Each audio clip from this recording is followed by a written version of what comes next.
To create a comic, you need to click on the My Comics tab at the top. From here, you're going to click on the Make a Comic button. Your first choice is going to be to choose the layout for your comic.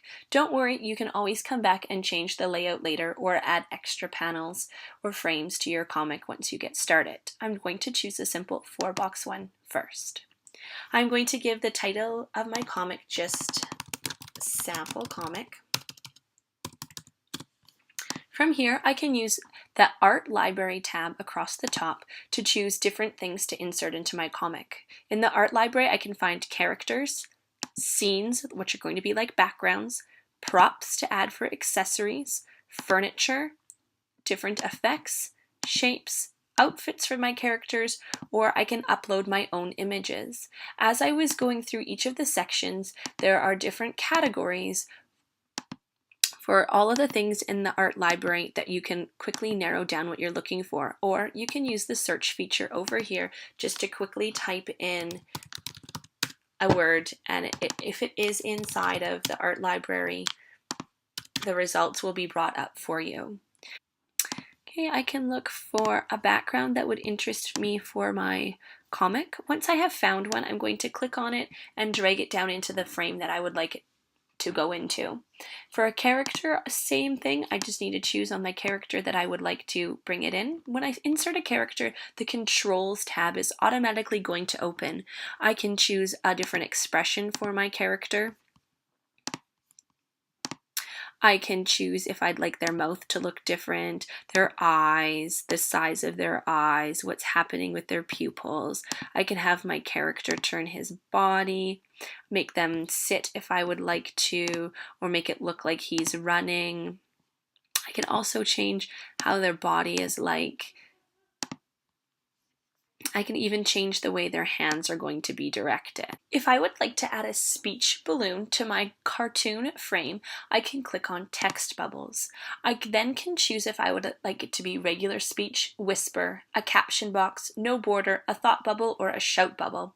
Since my character has fallen, I'm going to click and drag on the shout bubble and type in the word ouch. I can also choose if I would like the font to be different, the size, and the color, and I can even, if I want multiple characters to be saying the same thing, add different call-out lines. On here, I can stretch the size of my call-out as well as maybe direct this towards his mouth a little bit better by moving the background, or I can move my call-out as well.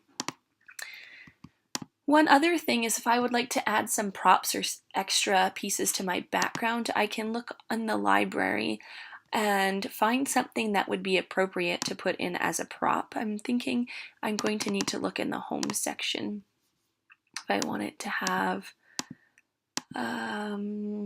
maybe it would hurt if he fell on a weight. So I can put that in, use the corners to drag it. I'd probably like to use the rotate feature up here. So often there's different effects that come up.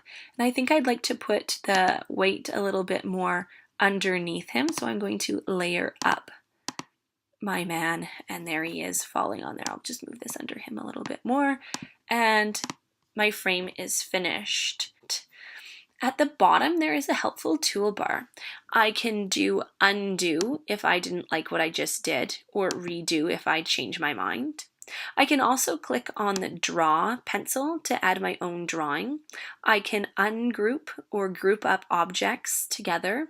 I can even unlock things from the background. If I would like to be able to move the fireplace, I can click on it and click unlock and then be able to drag it somewhere else in the background. If I would like my fireplace, for example, to come in front of my character, I can do that, and I can even change if he gets covered up by the different features along the side. You're going to see that the books are going in front of his head. I can even copy, so if I would like my character or something in the background to show up in the next scene, I can copy it and then click paste. If I no longer want something in the scene, so for example, I don't want that candle, I'm going to unlock it, click delete, and I will no longer have any candles. I can also down here remove a different panel, I can add a new panel, or I can add a whole new row to my comic. As well, something else I can do is if I would like this background to go into the next panel instead, I can switch it over. I can also change if I would like my background to be moved. Different features can show up depending on which direction you move it. Also, if I would like it to become more narrow or close up. And I can even rotate my background if I so choose to do that.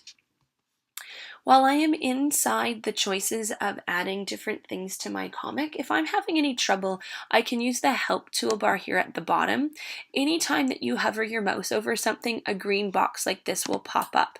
You're going to have the option to click on the blue question mark, and video for help like this will come up, and it will give you quick information on how to use it.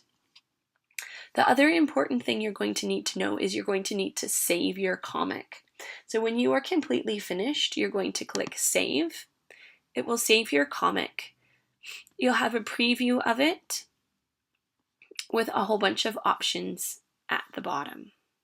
If I am a student and want to share my comic with my teacher, or if I am the teacher and want to share my comic with the students in the gallery for our class, I'm going to need to click on the green Share button. I will now be able to see that it changes to Unshare. The only reason I would click that is if I no longer want the class to see it.